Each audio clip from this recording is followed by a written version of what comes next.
Bien, bonjour à toutes et à tous. Dans le cadre de la culture sociétale, je vais vous présenter un extrait de mon site de culture sociétale qui contient 800 heures de cours de nature quand même intellectuelle pour faciliter le passage des concours, des examens, pour progresser à l'intérieur d'une entreprise, etc., etc., pour améliorer la culture du monde actuel. Voilà. Et ça va être consacré à l'Europe. Un voyage du nord au sud de l'Europe. C'est original. C'est un journaliste qui a fait ça, qui a fait ce voyage. Et nous allons le suivre.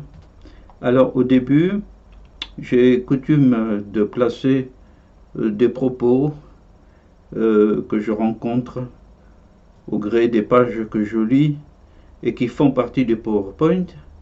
Donc je les place au début. Là j'en ai deux. Après il y aura le plan, puisqu'il y aura deux vidéos, dont celle-ci. Donc, oui, la présente vidéo est extrait du chapitre 1er, l'Europe. Nous sautons ce qui est purement intellectuel, la connaissance profonde donc, les problèmes généraux, les institutions, et c'est la section 3, un voyage du nord au sud. Nous allons avoir les paragraphes suivants: grande perception, l'Estonie, la Lettonie, la Lituanie, la Roumanie, la Hongrie, la Bulgarie, la Serbie, la Bosnie-Herzégovine, la Croatie et la Slovénie. Voilà tout ce que ce journaliste a parcouru en vélo, je crois. Alors voilà la première des deux phrases. La plus belle récompense d'un voyage extraordinaire, il sort de l'ordinaire, est bien de rencontrer des gens ordinaires. Oui, bien sûr, les gens ordinaires chez nous-mêmes, et ce sont ceux qu'on rencontre dans les pays traversés. Le journaliste, c'est François Maspero, voilà, dans son livre que vous voyez là. C'était en 1997, mais ça mérite d'être rappelé, car tout est toujours là, bien sûr. Deuxième phrase, vous voulez européaniser les Balkans, mais vous n'avez réussi qu'à balkaniser l'Europe. Oui, c'est un jeu de mots sur le terme balkaniser. Balkaniser, ça veut dire créer des problèmes, mettre à l'écart, région à problème aussi. Les Balkans ont toujours été du côté de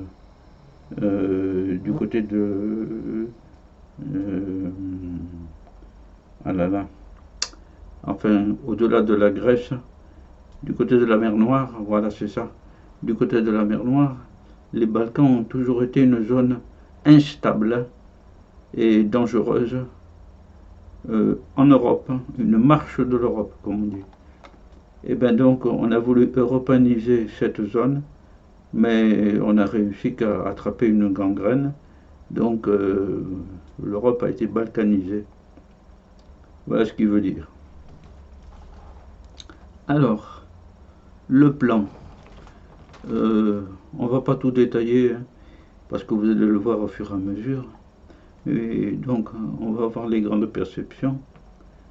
Ne pas être maître de son destin d'abord, vaste perception. Dans les capitales d'une classe moyenne qui se porte bien, à titre général, dans les capitales, oui. Entre capitale et province, il y a un monde. La province, elle se porte moins bien. On prendra l'air du temps, là. L'attrait du monde russe qui est fortement présent un peu partout. François Maspero, un voyage extraordinaire est de rencontrer des gens ordinaires. Ben, c'est la phrase qu'on vient d'extraire au début. Pour l'Estonie, premier pays, L'orgueilleuse Tallinn, c'est ce qu'il a visité. Pour la Lettonie, des babouchkas, c'est des grands-mères sans âge. Les beaux immeubles Art Nouveau, pour ceux qui s'intéressent à l'art. L'Art Nouveau, et c'est l'art du début du XXe siècle, fait de courbes, voir Mucha par exemple, le peintre Mucha, et donc voir la culture sociétale aussi. J'y ai consacré un PowerPoint, voilà, quelque part en Hongrie ou je ne sais plus où maintenant. Voilà, un musée magnifique d'Art Nouveau, ignoré pour la plupart du temps. Les Français ont oublié la Courlande. La Courlande, c'est un mot presque français, voilà, et c'est en Lettonie. En Lituanie, au sud, l'ancienne Danzig, la ville que Hitler revendiquait. Danzig wird Deutsch, Danzig deviendra allemand. L'antisémitisme est présent et l'occupation soviétique est un sujet présent aussi. La Roumanie, l'ancienne dictature de Nicolas Ceausescu, grand dictateur. Les drapeaux, flotte de l'Union européenne, français aussi. Études de médecine, on peut y faire des études de médecine en français. Bucarest, la capitale, est attirante et la jeunesse émigre. La Hongrie, en 1920, traité de Trianon, dépasse l'empire d'Autriche-Hongrie, les Habsbourg, qui ont chuté à ce moment-là. Et bien connu, Viktor Orban. Voilà. Ensuite, la Bulgarie fait partie de l'OTAN très tôt. Popularité du président Poutine quand même. Voilà. Le retrait au distributeur, limité à 25 €, c'est pour dire le niveau de vie. Et les meilleurs étudiants partent à l'étranger aussi. La Serbie, j'ai pas de subdivision.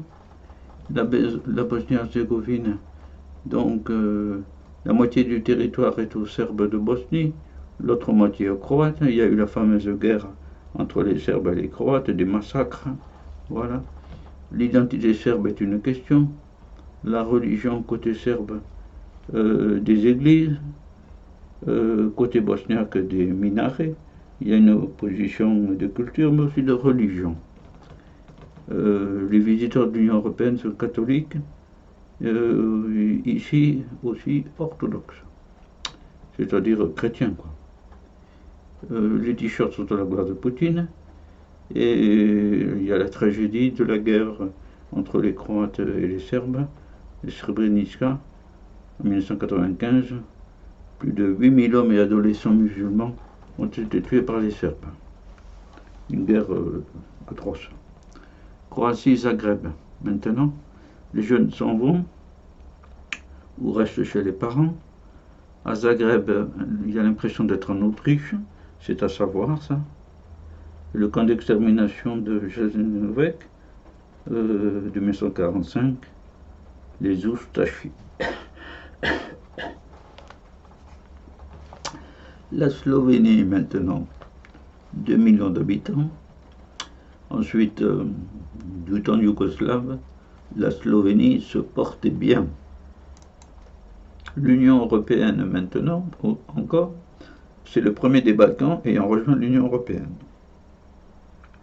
Et le sentiment que l'Union européenne n'en fait pas suffisamment aussi. Ensuite, Ljubljana, superbe ville de 220 000 habitants. C'est pas mal. Ville universitaire. Voilà, en Slovénie. Trieste, son passé austro-hongrois. On y mange, il y a une gastronomie particulière, de la saucisse, de la wurst et du goulash. Et on y célèbre l'empereur François-Joseph d'Autriche-Hongrie. Trieste, ça, pittoresque sans aucun doute. Et enfin, la géopolitique des Balkans, 1995, accord de Dayton, fin de la guerre de Yougoslavie. inadapté. Inadapté. Bon, on verra.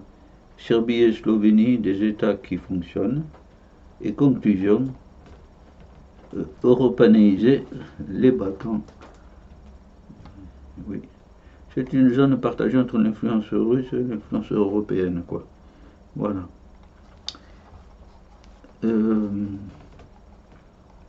Section... Ah oui, c'est vrai, c'est la section 3, après les deux sections 1 du module de culture sociétale. Un journaliste du Monde va du nord au sud de l'Union européenne, de Tallinn, capitale de l'Estonie, à Trieste, en Italie, de la Baltique et de l'Adriatique. Grande perception. Le titre, ne pas être maître de son destin. Ce sentiment de ne pas être maître de son destin que je rencontre un peu partout. C'est Maspero qui relève ça. Le destin, on ne le maîtrise pas. On ne sait pas bien où on va. Voilà. Dans les capitales, maintenant, une classe moyenne. Comme dans toutes les capitales que je visite, il y a une classe moyenne qui vit bien. Voilà, dans les capitales, oui. Ensuite, mais entre la capitale et la province, il y a un monde. Alors quand on quitte la capitale et qu'on va dans la campagne, on fait des découvertes de la vérité sociale. Maspero va humer l'air du temps. L'air du temps, l'air du temps. C'est une expression, petite expression. L'air du temps, à travers les gens ordinaires, ce qu'ils pensent. Voilà. Voir le désamour pour l'Union européenne et l'attrait pour la Russie en 1997, c'était donc le courant politique vers la Russie. J'ai mis le penseur de Rodin, je ne me souviens plus pourquoi, mais il est originaire sans doute de ces Balkans-là. Alors voilà le livre de François Maspero, écrit « La plus belle récompense d'un voyage extraordinaire est de rencontrer des gens ordinaires ». Alors François Maspero a écrit bien d'autres livres, que je vous en mets quelques-uns là. C'est un écrivain, et donc voilà ce qu'il raconte. Voilà. L'Estonie parle de Tallinn, l'orgueilleuse Tallinn. C'est des expressions que j'ai repris directement du grand article de plusieurs pages qui était consacré à ce journaliste. Voilà la situation de l'Estonie dans les États baltes. Voilà.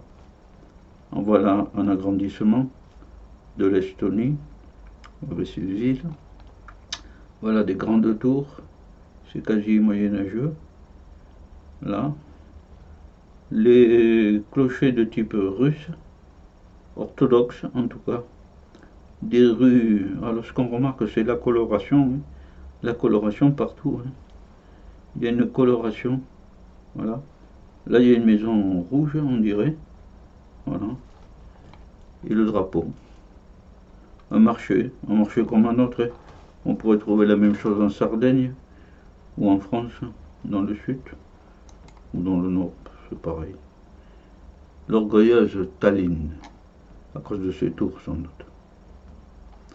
La Lettonie, Riga, Maspero, des babouchkas, des grands-mères sans âge, vendant de misérables sacs plastiques.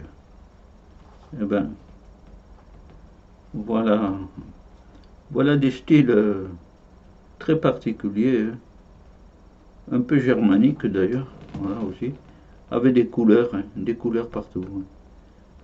Voilà, un clocher, rivière, des tours de moderne style, un quartier pittoresque avec une rue qui tourne et une carte postale, une CPA, carte postale ancienne, de l'ancien temps. Donc, voilà. Les beaux immeubles Art Nouveau, qui donne à Riga un air viennois. Oui, quiconque est allé à Vienne a pu voir un effet de l'Art Nouveau. Oui, mais bon, il y a mieux encore. Voilà. Voilà les courbes, voilà les courbes partout de l'Art Nouveau. Voilà. C'est très beau en tout cas. Je préfère l'intérieur que l'extérieur. L'intérieur est souvent magnifique, tout en courbe, les escaliers, les portes, les fenêtres. Voilà. Tout en courbe, oui, tout en courbe, pas forcément en cercle, mais voilà, en ovoïde. Les Français ont oublié dans ce pays la Courlande, l'isthme de Courlande, classé au patrimoine mondial de l'UNESCO. Il y a des livres, et voilà des dunes, du sable sans doute, sur une île, une presqu'île, là, enfin un promontoire qui s'avance dans la mer, la Courlande. Est-ce que ça a une relation avec la France? Pourquoi les Français, dit Maspero donc? Maspero dit les Français ont oublié la Courlande. Mais pourquoi les Français? C'est à voir. Il faudrait étudier l'histoire de la Courlande. Lituanie, Vilnius. Au sud, l'ancienne. Alors, donc voilà. Le drapeau, presque africain, par ses couleurs. Au sud, l'ancienne Danzig. Hitler avait revendiqué le rattachement de Danzig à l'Allemagne, en raison de l'histoire. Et pour avoir un accès aussi à l'océan. C'est l'escadre russe de Kaliningrad enchaîne Danzig. Des milliers de Juifs ont été les victimes des Ukrainiens. Des Ukrainiens aussi. Mais des Lituaniens aussi. Voilà. Lapsus. Victimes. Ouais. La vraie question est l'occupation soviétique. Oui, la Lituanie est sous influence soviétique. Et ça pose des questions en 1997. Voilà. Qu'est-ce qu'il en est maintenant, je ne sais pas. Il faut voir. La Roumanie, Bucarest, c'est l'ancien dictateur de Nicolas Ceausescu qui avait réussi à maintenir l'unité de la Roumanie. Voilà. Des drapeaux de l'Union européenne, 1700 Français font des études de médecine ici, et c'est beaucoup, hein. 1700 Français, études de médecine, voilà. Et Bucarest avec ses prix réduits, c'est intéressant. Ses parcs, ses lieux culturels, est attirante. Ces parcs, il y a des parcs, en effet, on voit là, on voit de la végétation. Ces parcs, ces lieux culturels, voilà. Voilà. Et dans le reste du pays, en dehors de la capitale, la jeunesse émigre soit vers la capitale, soit vers ailleurs, vers l'Union européenne notamment. Hongrie, Budapest, 1920, traité de Trianon, donc d'épaisse l'Autriche-Hongrie.